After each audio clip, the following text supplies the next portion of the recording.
Good morning दोस्तों, welcome to study hackathon. मेरा नाम है ऋषभ जैन। करंट अफेयर्स की डेली डोज सीरीज़ में आपका स्वागत है। चलिए शुरू करते हैं 4 जून के करंट अफेयर्स। देखते हैं सबसे पहले आज क्या स्पेशल डे है। जैसा कि आप स्क्रीन पर देख रहे हैं, आज है international day of innocent children victims of aggression. यानी जो पूरे वर्ल्ड में बच्चे हैं, अनाथ बच्चे हैं या फिर जो असहाय बच्चे हैं, जो विक्टिम्स हैं, उनके जो खिलाफ अग्रेशन हो रहा है, उसके लिए एक इंटरनेशनल डे ऑर्गेनाइज़ किया गया है यहाँ पर यूएन द्वारा। 4 June international day of innocent children victims of aggression, याद रखिएगा। नेक्स्ट चलते हैं, इसके बारे में मैं आपको कुछ जानकारी देता हूँ। ये जो डे है एक्नॉलेज किया जाता है जो बच्चे पेन में हैं या सफ़र कर रहे हैं किसी भी बीमारी से या किसी भी तरह के विक्टिम्स हैं, चाहे वो फिजिकली हो, मेंटली हो या इमोशनली अब्यूज़ हो। ओके, सो ये यूएन द्वारा कमिटमेंट किया गया था कि जो राइट्स हैं चिल्ड्रन के, उसको प्रोटेक्ट करने के लिए डे सेलिब्रेट किया जाए। ओके, नेक्स्ट चलते हैं गाइस, आज के करंट अफेयर से क्वेश्चन को देखते हैं। किस भारतीय मुक्केबाज ने एशियाई मुक्केबाजी चैंपियनशिप में रजत पदक जीता है? तो ये आपको बताना है। 4 ऑप्शन आपको दिए गए हैं यहाँ पर। जो करेक्ट ऑप्शन है ऑप्शन 1 अमित पंघाल, इनको यहाँ पर रजत पदक मिला है एशियाई मुक्केबाजी चैंपियनशिप में। और जो यहाँ पर संजीत कुमार जी हैं, उनको यहाँ पर स्वर्ण पदक मिला है। तो ये विनर रहे हैं मुक्केबाजी चैंपियनशिप में, इनको स्वर्ण पदक मिला है संजीत कुमार को, और अमित पंघाल को यहाँ पर रजत पदक मिला है। नेक्स्ट चलते हैं, ये फ़ोटो है, आप देख सकते हैं अपनी स्क्रीन पर संजीत जी की, जो मुक्केबाज हैं। चैंपियनशिप में इनको गोल्ड मेडल मिला है, बहुत ही गर्व की बात है भारत के लिए। नेक्स्ट चलते हैं, भारतीय क्रिकेट टीम के किस कोच ने star gazing the players in my life नामक पुस्तक लिखी है? ये आपको बताना है। 4 ऑप्शन आपको दिए गए हैं, आप गेस कर सकते हैं। The right answer is Ravi Shastri. Second option यहाँ पर राइट हो जाएगा। इन्होंने अभी हाल ही में एक पुस्तक का विमोचन किया और लिखा है इसको, star gazing the players in my life. आपकी स्क्रीन पर एक बुक मैंने शो की है, आप इसे देख सकते हैं, ये वो बुक है, रवि शास्त्री जी द्वारा लिखी गई है, इंडियन कोच हैं ये। नेक्स्ट क्वेश्चन देखते हैं गाइज। ओईसीडी ने वित्त वर्ष 2021-22 में भारत की जीडीपी वृद्धि का क्या अनुमान लगाया है? जो करंट फाइनेंशियल ईयर है 2021-22, उसमें जो टोटल जीडीपी है भारत की, उसका कितना अनुमान लगाया गया है ओईसीडी द्वारा, ये आपको बताना है। यहाँ पर जो करेक्ट ऑप्शन हो जाएगा ऑप्शन 4 9.9%। 9.9% जो टोटल जीडीपी रहेगी 2021-22 के लिए, वो भारत की रहेगी, ये अनुमान लगाया गया है ओईसीडी द्वारा। नेक्स्ट क्वेश्चन देखते हैं।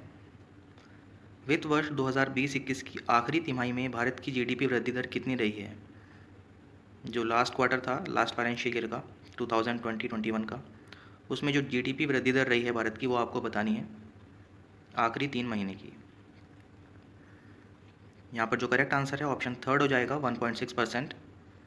1.6% जीडीपी वृद्धि दर रही है आखिरी तिमाही में 2020-21 के लिए। नेक्स्ट देखते हैं,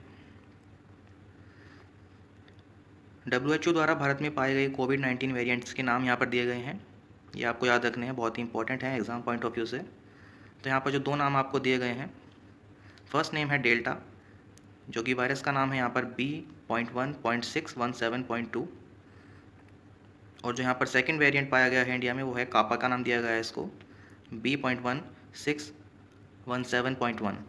सो ये 2 वेरिएंट मिले हैं अभी भारत में, इनको डेल्टा और कापा नाम दिया गया है। जो यहाँ पर ये फर्स्ट वेरिएंट मिला है दोस्तों, ये बहुत ही डेंजरस बताया जा रहा है, जिसके कारण यहाँ पर भारत में दूसरी लहर का विस्तार हुआ था। ओके, तो ये जो स्प्रेडिंग है इसकी काफ़ी तेज़ी से होती है, ये आपको दोनों नेम याद रखने हैं, बहुत ही इंपॉर्टेंट है। नेक्स्ट चलते हैं, कुछ और भी जानकारी देते हैं इसके बारे में। वर्ल्ड वाइड जो यहाँ पर वेरिएंट पाए गए हैं, उनको भी अलग अलग नाम दिया गया है WHO द्वारा। यहाँ पर जो नेम दिए गए हैं आप स्क्रीन पर देख सकते हैं। जो फर्स्ट नेम है यहाँ पर अल्फ़ा दिया गया है, ये यहाँ पर यूके वेरिएंट का था। ओके, यूके वेरिएंट को यहाँ पर अल्फ़ा नाम दिया गया है, और जो साउथ अफ्रीका का वेरिएंट है उसको यहाँ पर बीटा नाम दिया गया है। ब्राज़ील के लिए यहाँ पर एक गामा नाम रखा गया है, अल्फ़ा बीटा गामा, ये सीरीज़ रखी गई है। और जो इंडियन वेरिएंट है उसको यहाँ पर डेल्टा नाम दिया गया है, जैसा कि अभी आपने रीड किया है। ओके, सो ये सभी नाम आपको याद रखने हैं, सभी एग्ज़ाम पॉइंट ऑफ व्यू से बहुत ही इंपॉर्टेंट है, और किसी भी एग्ज़ाम में आपसे पूछे जा सकते हैं। आप किसी भी एग्ज़ाम की तैयारी कर रहे हों तो ये सभी एग्ज़ाम्स के लिए बहुत ही इंपॉर्टेंट नेम है। नेक्स्ट चलते हैं गाइस, इनमें से किसने भारतीय नौसेना के उप प्रमुख का पदभार संभाला है? ये आपको बताना है। 4 ऑप्शन आपको दिए गए हैं, अरुण मिश्रा, AK यादव, संजय चौहान या फिर रवनीत सिंह। यहाँ पर जो करेक्ट ऑप्शन हो जाएगा ऑप्शन 4, रवनीत सिंह जी को यहाँ पर भारतीय नौसेना के उप प्रमुख का पदभार दिया गया है। नेक्स्ट चलते हैं। इस वर्ष किसकी अध्यक्षता में ब्रिक्स देशों के विदेश और अंतर्राष्ट्रीय संबंधों के मंत्रियों की बैठक आयोजित की गई? जो ब्रिक्स कंट्रीज़ हैं उनके यहाँ पर विदेश और अंतर्राष्ट्रीय संबंधों की एक मिनिस्ट्रियल मीटिंग हुई है, वो बताना है कि उसकी अध्यक्षता किसने की है। यहाँ पर ब्रिक्स कंट्रीज़ के नाम आपको दिए गए ऑप्शन में, आप गेस कर सकते हैं। आई थिंक आपने गेस कर लिया होगा। The right option is option second, India. Bharat में ये अध्यक्षता की गई है ब्रिक्स देशों के विदेश और अंतर्राष्ट्रीय संबंधों के मंत्रियों की बैठक के लिए। ओके, नेक्स्ट चलते हैं गाइस।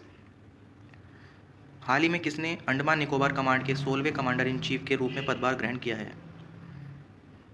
अंडमान निकोबार जो द्वीप समूह है उसके 16वें कमांडर इन चीफ को अभी पदभार दिया गया है।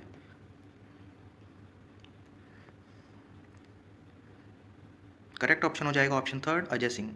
अजय सिंह जी को ये पदभार दिया गया है अंडमान निकोबार के लिए, जो 16वें कमांडर इन चीफ के रूप में। नेक्स्ट चलते हैं गाइस। किस व्यक्ति को केनरा बैंक का नया CFO नियुक्त किया गया है? ये आपको बताना है। जो केनरा बैंक है उसके नए CFO को किसे नियुक्त किया गया है? 4 ऑप्शन आपको दिए गए हैं, आप गेस कर सकते हैं। आप ज़रूर गेस कीजिए, कोई इशू नहीं है अगर गलत होता है तो। आई थिंक आपको यहाँ पर कुछ सीखने को ही मिलेगा, तो आप गेस कर लीजिए। यहाँ पर जो करेक्ट ऑप्शन हो जाएगा ऑप्शन 1 हो जाएगा। जिन्होंने यहाँ पर 1 गेस किया था वो सभी करेक्ट हो जाएंगे। SK मजूमदार। SK मजूमदार जी को केनरा बैंक के नए CFO के रूप में नियुक्त किया गया है गाइस। नेक्स्ट चलते हैं। केनरा बैंक के लिए कुछ स्पेशल फैक्ट्स हैं, यहाँ पर आप ये नोट कर लीजिए। जो केनरा बैंक है उसके CEO हैं लिंगम वेंकट प्रभाकर। जो हेडक्वार्टर्स है वो बेंगलुरु में है केनरा बैंक का, और इसकी जो टैगलाइन है वो है टुगेदर वी कैन। ये बहुत ही इंपॉर्टेंट है, सभी फैक्ट्स आप ध्यान रखिएगा, एग्जाम पॉइंट ऑफ व्यू से काफ़ी इंपॉर्टेंट है। नेक्स्ट चलते हैं गाइस। इनमें से किसने सावरकर कॉन्स्टेटेड लेगेसी नामक पुस्तक लिखी है? ये आपको बताना है। Savarkar a contested legacy 1924 to 1966, अभी हाल ही में ये बुक लिखी गई है। ये आपको बताना है किसके द्वारा लिखी गई है। The right option is option second, Vikram Sampat. Vikram Sampat ji के द्वारा ये बुक लिखी गई है, सावरकर अ कंटेस्टेड लेगेसी। ये बुक मैं आपको शो कर देता हूँ, आपकी स्क्रीन पर आप देख सकते हैं। ये बुक का कवर फोटो है, Savarkar a contested legacy by Vikram Sampat. Next चलते हैं गाइस। किस कंपनी ने 3 बिलियन अमेरिकी डॉलर का अब तक का सबसे बड़ा IPO लाने की योजना बनाई है? आपको उस कंपनी का नाम बताना है जिसने 3 बिलियन अमेरिकी डॉलर्स का यहाँ पर सबसे बड़ा IPO लाने की योजना बनाई है। 4 ऑप्शन आपको दिए गए हैं, चारों बड़ी कंपनीज हैं, आप गेस कर सकते हैं। करेक्ट ऑप्शन हो जाएगा ऑप्शन 4, पेटीएम। पेटीएम ने यहाँ पर 3 बिलियन अमेरिकी डॉलर का सबसे बड़ा IPO लाने की योजना बनाई है गाइस। नेक्स्ट चलते हैं। किस कंपनी ने नीदरलैंड में अपना पहला यूरोपीय नवाचार केंद्र खोला है? 4 ऑप्शन आपको दिए गए हैं, चारों सॉफ्टवेयर कंपनीज हैं यहाँ पर। द नीदरलैंड्स आपने नाम सुना होगा, यूरोपियन कंट्री है। किस कंपनी ने यहाँ पर यूरोपीय नवाचार केंद्र खोलने की घोषणा की है? ऑलरेडी खुल चुका है, आपको बताना है किस कंपनी ने यहाँ पर खोला है ये। ओके, सो यहाँ पर जो करेक्ट ऑप्शन हो जाएगा ऑप्शन सेकंड हो जाएगा, TCS, टाटा कंसल्टेंसी सर्विस। इन्हीं ने यहाँ पर यूरोपीय नवाचार केंद्र खोला है नीदरलैंड्स में। नेक्स्ट चलते हैं। हाल ही में किन लेफ्टिनेंट जनरल को पूर्वी सेना कमान के general officer commanding in chief के रूप में नियुक्त किया गया है? यानी जो ईस्टर्न आर्मी कमांड है उसमें जो general officer commanding in chief हैं वो किन्हें बनाया गया है अभी, ये आपको बताना है। करेक्ट ऑप्शन हो जाएगा option 1, lieutenant general Manoj Pande. Lieutenant general Manoj Pande ji को यहाँ पर पूर्वी सेना कमान के general officer commanding in chief के रूप में नियुक्त किया गया है गाइस। नेक्स्ट चलते हैं। इनमें से किन लेफ्टिनेंट जनरल को असम राइफल्स के 21वें महानिदेशक के रूप में नियुक्त किया गया है? इन्हें उत्तर पूर्व का प्रहरी के लोकप्रिय नाम से भी जाना जाता है। सो इनका एक फेमस नेम है जिनके नाम से जाना जाता है, उत्तर पूर्व का प्रहरी। तो ये 4 ऑप्शन आपको दिए गए हैं, असम राइफल्स के जो 21वें महानिदेशक हैं वो आपको बताना है। ऑप्शन 4 करेक्ट हो जाएगा, प्रदीप चंद्र नायर। प्रदीप चंद्र नायर जी को असम राइफल्स के 21वें महानिदेशक के रूप में नियुक्त किया गया है। नेक्स्ट चलते हैं। इनमें से किसने हाल ही में भारत के आईसीटी क्षेत्र के एसएमई उद्योग और स्टार्टअप के बीच स्टॉक एक्सचेंज पर सूचीबद्ध होने के लाभों के बारे में जागरूकता बढ़ाने के लिए इलेक्ट्रॉनिक्स एवं कंप्यूटर सॉफ्टवेयर निर्यात संवर्धन परिषद के साथ एक समझौता ज्ञापन पर हस्ताक्षर किया है? आपको बताना है, सिंपल कर देता हूँ, कोई इशू नहीं है। इनमें से 4 ऑप्शन दिए गए हैं। इन चारों में से आपको बताना है कि जो आईसीटी क्षेत्र में एसएमई उद्योग हैं, उसमें जो स्टॉक एक्सचेंज में सूचीबद्ध होने वाले लाभों के बारे में जो जागरूकता बढ़ाई जा रही है, इसमें किसने यहाँ पर एमओयू साइन किया है, ये आपको बताना है आईसीटी के क्षेत्र में। यहाँ पर जो करेक्ट ऑप्शन हो जाएगा बॉम्बे स्टॉक एक्सचेंज, बीएसई यहाँ पर करेक्ट हो जाएगा। इनके बीच यहाँ पर एमओयू साइन किया गया है। सो आपको याद रखना है, आपके एग्जाम में ये पूछा जा सकता है आपसे। ओके, सो नेक्स्ट क्वेश्चन देखते हैं गाइस। आर्थिक सहयोग संगठन की संसदीय सभा का द्वितीय महासम्मेलन 1 से 2 जून को किस शहर में आयोजित किया गया है? अभी हाल ही में ये 1 जून से 2 जून तक आयोजित किया गया है। ओके, सो किस संगठन, यहाँ पर आर्थिक सहयोग संगठन का है। ओके, संसदीय सभा का द्वितीय महासम्मेलन है, ये आपको बताना है किस शहर में आयोजित किया गया है। 4 बड़े शहरों के नाम आपको दिए गए हैं। जो करेक्ट ऑप्शन हो जाएगा ऑप्शन 3 इस्लामाबाद। जी, इस्लामाबाद पाकिस्तान में ये महासम्मेलन आयोजित किया गया है 1 जून से 2 जून तक। नेक्स्ट क्वेश्चन देखते हैं guys.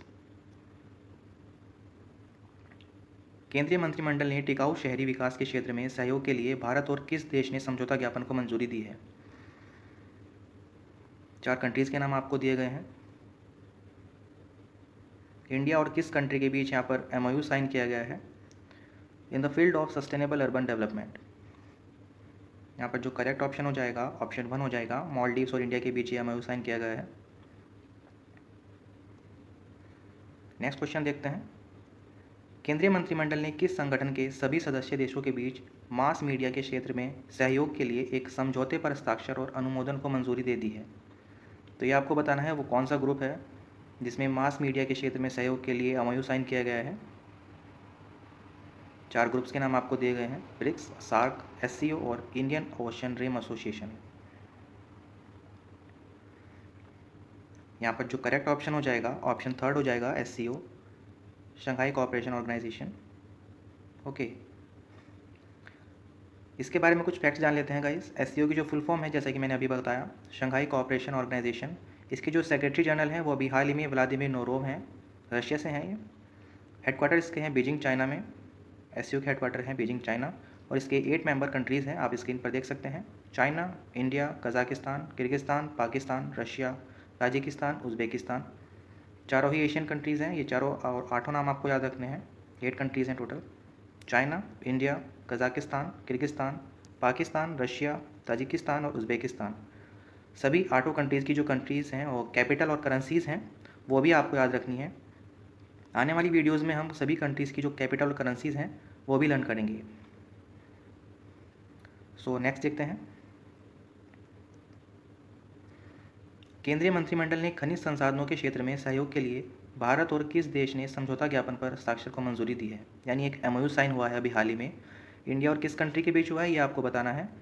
In the field of mineral resources. 4 option आपको दिए गए हैं, आई थिंक आप सभी ने गेस कर लिया होगा।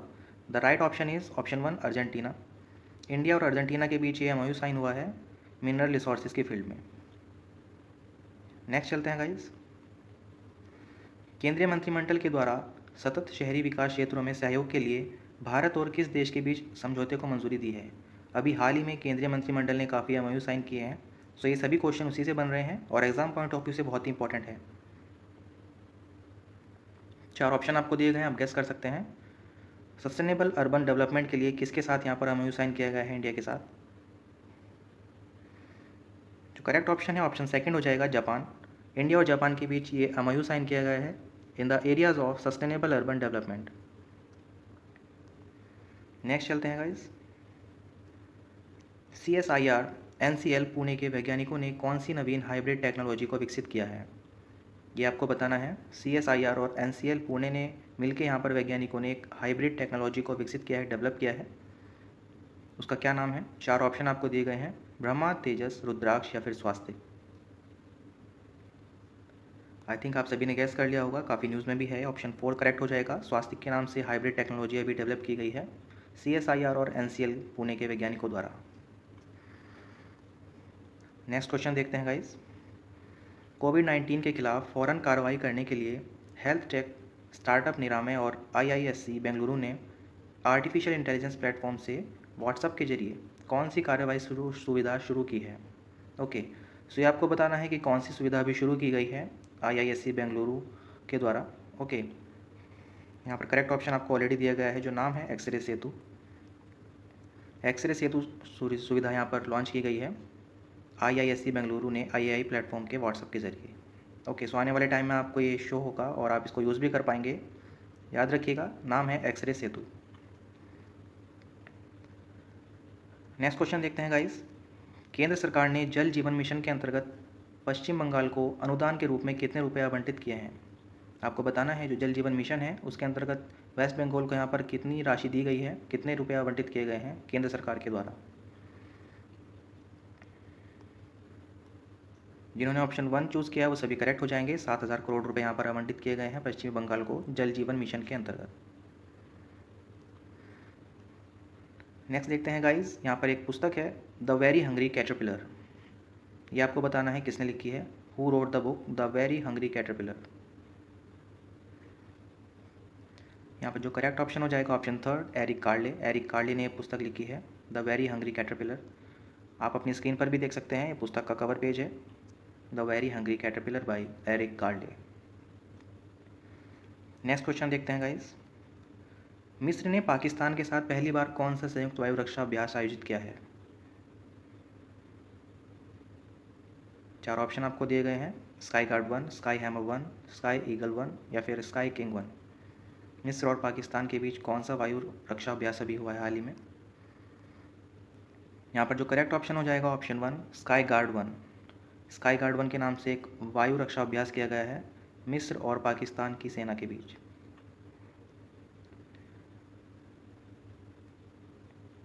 सो ये थे कुछ करंट अफेयर्स के क्वेश्चन। अब कुछ रैपिड न्यूज़ देख लेते हैं गाइस। IIT रोपड़ ने विकसित किया है एक एम्बीटेक, अभी हाल ही में अपने रीड किया था ये लास्ट वीडियो में। सो ये आपको याद रखना है, बहुत इंपॉर्टेंट न्यूज़ है और एग्जाम पॉइंट ऑफ व्यू से काफ़ी इंपॉर्टेंट भी बनता है कि किस IIT संस्थान ने यहाँ पर एम्बीटेक एक विकसित लॉन्च की है, तकनीक विकसित लॉन्च की है। तो आंसर हो जाएगा यहाँ पर IIT रोपड़। ओके, डिटेल न्यूज़ आप डिस्क्रिप्शन बॉक्स में जाकर यहाँ पर डाउनलोड कर सकते हैं। ओके, नेक्स्ट यहाँ पर भारत का जो पहला NFT बाज़ार है वो लॉन्च हो चुका है। आप देख सकते हैं भारत के जो सबसे बड़े क्रिप्टो एक्सचेंज हैं WazirX, यहाँ पर 31 मई को ये लॉन्च हुआ है। ओके, सो इस NFT बाज़ार की घोषणा हो चुकी है। आपसे पूछा जा सकता है कि ये किसने लॉन्च किया है। सो आप यहाँ पर आंसर देंगे WazirX ने। तो 31 मई 2021 को देश के पहले NFT बाज़ार की घोषणा कर दी है। ओके, नेक्स्ट न्यूज़ है यहाँ पर जो 19वें इंडियन फिल्म फेस्टिवल अवार्ड्स हुए हैं उसमें यहाँ पर ऑडियंस अवार्ड जीता है फायर इन द माउंटेन्स ने। फिल्म निर्माता है यहाँ पर अजीत पाल सिंह। सो ये फिल्म का नाम आपको याद रखना है, बहुत ही इंपॉर्टेंट है, किसी भी एग्जाम में पूछा जा सकता है। फायर इन द माउंटेन्स को मिला है ऑडियंस अवार्ड 19वें Indian film festival of Los Angeles में। नेक्स्ट न्यूज़ है ओडिशा शहर ने यहाँ पर शुरू किया है x-ray on wheels. X-ray on wheels की सुविधा जो है वो ओडिशा शहर ने लॉन्च की है। ओडिशा एक राज्य का नाम है, यहाँ पर एक गलत मिसप्रिंट हुआ है। सो आपको ओडिशा याद रखना है guys, exam point of view से काफ़ी इंपॉर्टेंट बनता है कि किसने यहाँ पर अभी हाल ही में एक्सरे ऑन व्हील्स लॉन्च किया है। सो आंसर हो जाएगा ओडिशा। नेक्स्ट देखते हैं, उत्तर प्रदेश सरकार ने अभी शुरू की है कल्याणकारी योजना, इसका नाम है उत्तर प्रदेश मुख्यमंत्री बाल सेवा योजना। तो आपसे पूछा जा सकता है कि मुख्यमंत्री बाल सेवा योजना किस राज्य द्वारा शुरू की गई है। तो आंसर हो जाएगा उत्तर प्रदेश। नेक्स्ट चलते हैं, व्हाट्सएप ने शिकायत अधिकारी की नियुक्ति की घोषणा कर दी है। तो अभी हाल ही में जो व्हाट्सएप ने सेंट्रल गवर्नमेंट के यहाँ पर खिलाफ केस किया था न्यू IT रूल्स के लिए, सो उसके लिए इन्होंने एक शिकायत अधिकारी की घोषणा कर दी है अपने लिए। ओके, जिसमें यहाँ पर एक महत्वपूर्ण सोशल मीडिया मध्यस्थों के द्वारा शिकायत अधिकारी, नोडल अधिकारी और मुख्य अनुपालन अधिकारी नियुक्त करना अनिवार्य है। सो ये IT रूल्स के नियम के अनुसार व्हाट्सएप ने ये शर्तें मान ली हैं और यहाँ पर शिकायत अधिकारी की नियुक्ति की घोषणा कर दी है। नेक्स्ट चलते हैं गाइस,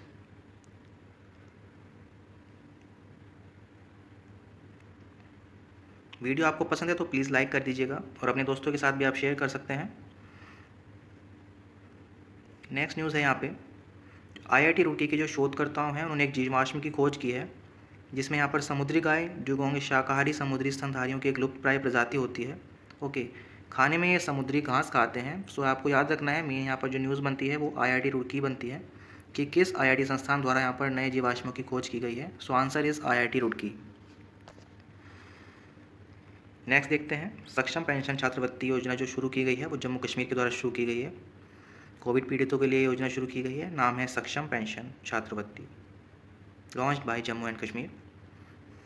नेक्स्ट यहाँ पर देखते हैं, जो राष्ट्रीय हेल्पलाइन नंबर है उनकी जागरूकता को बढ़ाने के लिए एक मनोरंजन चैनलों को एडवाइजरी जारी की गई थी। लास्ट वीडियो में भी हमने डिस्कस किया था। जो कुछ नंबर्स हैं इसमें कुछ न्यू नंबर्स भी ऐड हुए हैं। सो ये न्यूज़ मैंने इसलिए रखी है अभी। आप चेक कर सकते हैं, जो स्टार्टिंग नंबर है यहाँ पर 1075 स्वास्थ्य और परिवार कल्याण मंत्रालय का राष्ट्रीय हेल्पलाइन नंबर है। आप चाहें तो नोट भी कर सकते हैं। 1098 महिला एवं बाल विकास मंत्रालय का बाल हेल्पलाइन नंबर है। 14567 यहाँ पर सामाजिक न्याय और अधिकारिता मंत्रालय का वरिष्ठ नागरिक हेल्पलाइन नंबर है, इन राज्यों के लिए अवेलेबल है। 08046110007 मनोवैज्ञानिक सहायता के लिए निमहांस का हेल्पलाइन नंबर है और इसमें 2 नंबर अभी ऐड हुए हैं। 14443 ये आयुष कोविड-19 परामर्श हेल्पलाइन नंबर है, बहुत ही इंपॉर्टेंट बनता है ये number.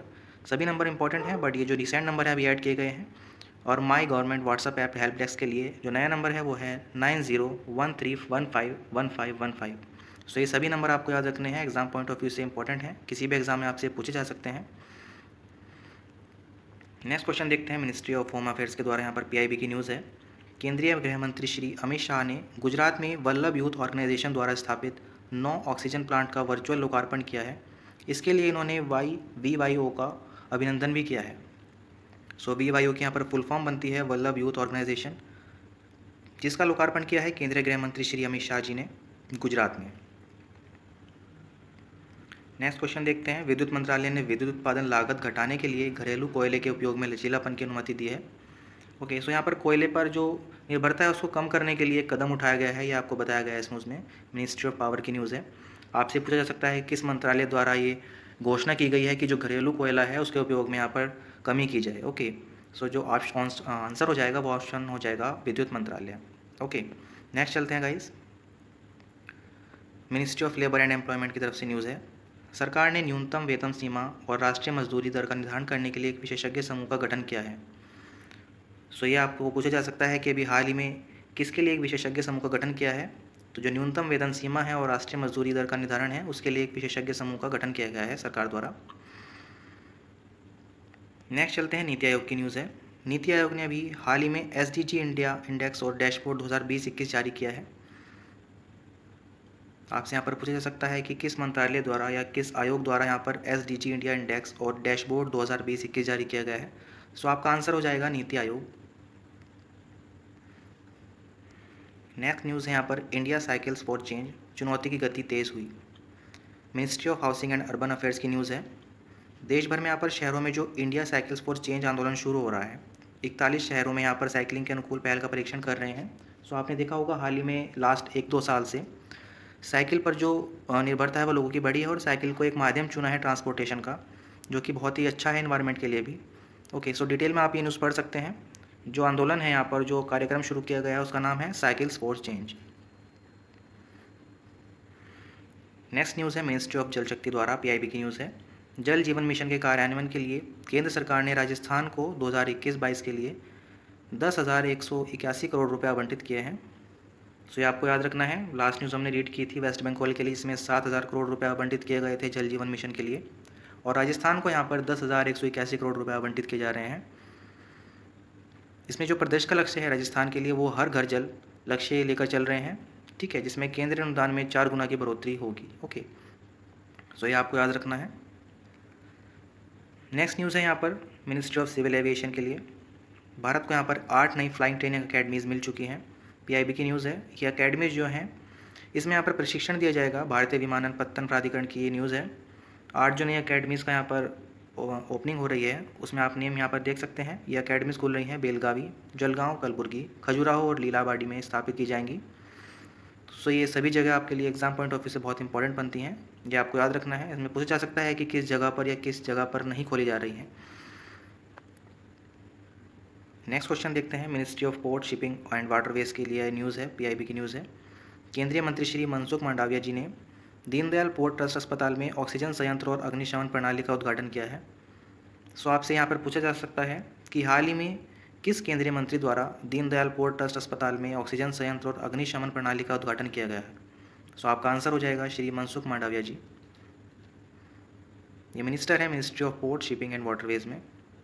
So remember this guys, this is very important news. ये इनकी फ़ोटो है, आप देख सकते हैं अपनी स्क्रीन पे। नेक्स्ट चलते हैं। पिछले वर्ष की खरीद के मुकाबले यहाँ इस पर जो गेहूं का ख़रीदारी हुई है वो 12.7% ज़्यादा हुई है। सो ये आपको बताया गया है। पूछा जा सकता है कि लास्ट फाइनेंशियल ईयर से करंट फाइनेंशियल ईयर में कितने % ज़्यादा की खरीदारी हुई है गेहूं के लिए। सो आंसर इज़ 12.7%, 12.7% अधिक गेहूँ खरीदा गया है इस साल। और यहाँ पर मैं आपको कुछ आंकड़े भी दिखाना चाहूँगा। जो लास्ट ईयर है 2020-21 में टोटल जो यहाँ पर ख़रीदारी हुई थी वो 363.61 लाख मैट्रिक टन हुई थी। और 2021-22 के लिए यहाँ पर जो खरीदारी हुई है वो 409.80 लाख मैट्रिक टन हुई है। आप अपनी स्क्रीन पर भी देख सकते हैं जो मेजर स्टेट हैं यहाँ पर प्रोड्यूसिंग स्टेट हैं वीट के लिए। नंबर 1 पे है यहाँ पर पंजाब 132.1 लाख मैट्रिक टन के साथ। नंबर 2 पे है मध्य प्रदेश 128.08 लाख मैट्रिक टन के साथ। और नंबर 3 पर है हरियाणा 84.93 लाख मैट्रिक टन के साथ। उसके बाद यूपी और राजस्थान का नंबर है। सो ये कुछ मेजर स्टेट हैं जहाँ पर वीट की प्रोड्यूसिंग होती है। नेक्स्ट देखते हैं। कृत्रिम बौद्धिकता प्लेटफॉर्म से व्हाट्सएप के ज़रिए कोविड के मामले में शीघ्र कार्रवाई करने की सुविधा आने वाली है। सो व्हाट्सएप प्लेटफॉर्म जो है उसके लिए यहाँ पर कृत्रिम बौद्धिकता का एक ऑप्शन रखा गया है जिसमें कोविड-19 की जो जाँच है और उसके जो मामले हैं उसकी शीघ्र कार्रवाई करने में मदद मिलने वाली है। सो आपसे पूछा जा सकता है कि किस प्लेटफॉर्म का यहाँ पर यूज़ किया जाएगा कोविड-19 के जो मामले हैं उसमें शीघ्र कार्रवाई करने के लिए। सो आंसर हो जाएगा आपका व्हाट्सएप। नेक्स्ट क्वेश्चन देखते हैं। नीति आयोग की न्यूज़ है। नीति आयोग ने यहाँ पर 3 जून 2021 को सतत विकास लक्ष्य भारत सूचकांक, SDG इंडिया इंडेक्स और डैशबोर्ड 2020-21 जारी किया है। सो आपसे पूछा जा सकता है कि सतत विकास लक्ष्य भारत सूचकांक, SDG इंडिया इंडेक्स और डैशबोर्ड 2020-21 किस आयोग ने जारी किया है या किस मंत्रालय ने जारी किया है। तो आपका जो आंसर हो जाएगा वो हो जाएगा नीति आयोग। नीति आयोग के द्वारा ये जारी किया गया है। सो दोस्तों ये थे करंट अफेयर्स के कुछ क्वेश्चन 4 जून के लिए स्टडी हैकाथॉन की तरफ से। मेरा नाम है ऋषभ जैन। आपसे गुजारिश रहेगी यहाँ पर जो आने वाली वीडियोस हैं उसके नोटिफिकेशन के लिए आप चैनल को सब्सक्राइब कर लीजिए। और अगर आपको करंट अफेयर की सीरीज़ पसंद है और अगर आप चाहते हैं कि ये कंटिन्यू रहे सो प्लीज़ वीडियो को लाइक कीजिएगा और साथ ही अपने दोस्तों के साथ शेयर भी कीजिएगा। Thank you, thanks a lot. मिलते हैं नेक्स्ट वीडियो में। Have a great day.